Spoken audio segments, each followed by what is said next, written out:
mažai, bet kovojam dėl to ir mes turim dabar. Kaip paveikė komandą tas pralaimėjimas Šiauliams ir tos visos kalbos buvo iš tikrųjų daug kalbų. Turbūt susiėmėm labiau, susikopėm per varžybas.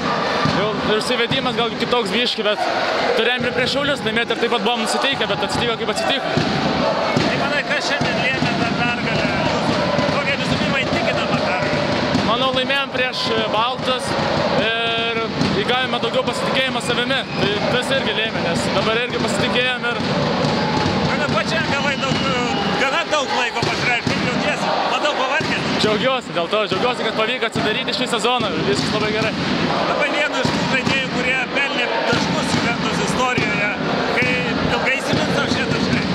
Turbūt pirmieji LKL taškai profesionaliam krepšinė, manau, įsimins.